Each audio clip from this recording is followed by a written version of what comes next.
كان هناك شاب يدعى فادي، وكان يعمل مهندسا في إحدى الشركات المعروفة. وكان فادي شاب وسيم، وهو في نفس الوقت خجول، فقد كان يحمر وجهه خجلا عندما يرى فتاة تنظر إليه. وفي يوم من الأيام رأى فادي شابة تسير أمام منزله، وكانت هذه الشابة جميلة جدا لدرجة أن فادي أطال النظر إليها. وكانت المفاجأة السارة أن هذه الشابة هم الجيران الجدد لفادي، ولشدة جمالها كان جميع الشبان في الحي يتمنون أن يتزوجوا هذه الفتاة. وبعد تفكير طويل من فادي واستشارة والديه قرر أن يتقدم لخطبة هذه الفتاة. وكان فادي معروف في الحي بأنه شاب ذو خلق حسن، ولهذا السبب وافقت أسرة الفتاة وتزوج فادي من الفتاة التي أحبها، وانتقل للعيش في إحدى المدن المجاورة. وعاش كل من فادي وزوجته معا حياة زوجية سعيدة خالية من المشاكل والحزن والهم.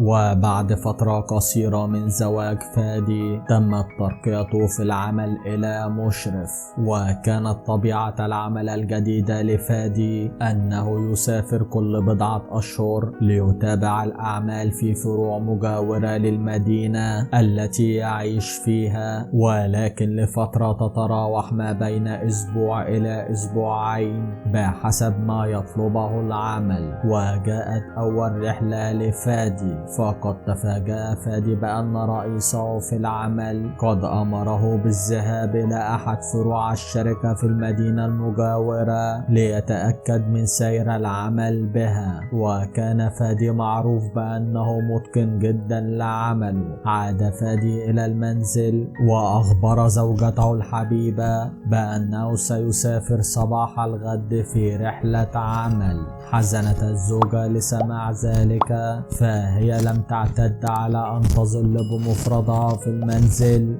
بعيدة عن زوجها وحبيبها. وفي صباح اليوم التالي سافر فادي بالفعل إلى عمله، وجلست الزوجة بمفردها في المنزل حزينة ولا تدري ماذا تفعل، ولكنها كانت تقول لنفسها أنها 10 أيام فقط وسيعود مرة أخرى. وبعد يومين من سفر فادي شعرت الزوجة بآلام في وجهها، وعندما أخبرت فادي قال لها اذهبي إلى الطبيب كريم، إنه طبيب جيد ومعروف وسوف يعالجك ويرى المشكلة. وظل فادي قلقا على زوجته حتى ذهبت إلى الطبيب. وكانت الصدمة الكبرى للزوجة أنها مصابة بمرض سيؤدي إلى تشوه الوجه، ولكنها قررت ألا تخبر فادي في الوقت الحالي. ظلت الزوجة تبكي كل يوم لأن فادي سوف يكرهها بعد أن يتشوه وجهها، فهي لن تعود تلك الزوجة الجميلة التي أحبها فادي.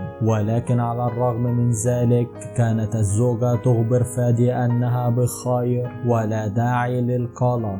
شعر فادي بأن هناك شيء ليس على ما يرام، فاتصل بالطبيب كريم وسأله ليخبره الطبيب كريم بكل شيء، وأنها في حاجة إلى إجراء عملية تجميلية. وكان قد تبقى يومين فقط ليعود فادي مرة أخرى. وبعد انتهاء اليومين عاد فادي، وعندما دق جرس الباب فتحت له الزوجة وهي خائفة، ولكنها تعجبت من ردة فعل فادي، فهو لم يخف من شكلها أو يبدي أي علامات تدل على عدم رضاه. وهنا أخبر فادي زوجته أنها سوف تخضع في صباح اليوم التالي لعملية تجميلية لعلاج هذه المشكلة، وأن عليها أن تنال قسط من النوم. قالت الزوجة ألم تراني قبيحة يا فادي وتخف مني؟ فقد فقدت جمالي. قال فادي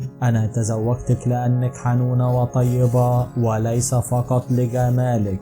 بكت الزوجة ودعت لفادي. وفي صباح اليوم التالي اتجه فادي بصحبة زوجته إلى المستشفى لإجراء العملية الجراحية التي استغرقت ساعات طويلة. وكان فادي خلالها يشعر بالقلق الشديد على زوجته. وما إن خرجت الزوجة من غرفة العمليات اتجه فادي إليها مسرعا وقبل رأسها وقال لزوجته: أنت أجمل هدية رزقني بها الله، سأحبك إلى الأبد.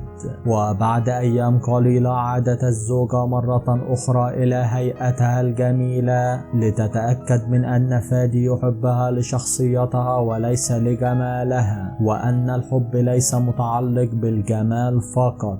فما أجمل الحب عندما يتسلل إلى قلبك، فالحبيب هو أجمل هدية قد يهديها الله لك طيلة حياتك، فهو من يهتم بك ويظل يحادثك طيلة اليوم ولا يرتاح له بال حتى يطمئن عليك. وإذا شعرت بالحزن فإنه يحزن أكثر منك، وإذا شعرت بالفرح والسرور فإنه يفرح لفرحك أكثر من نفسك.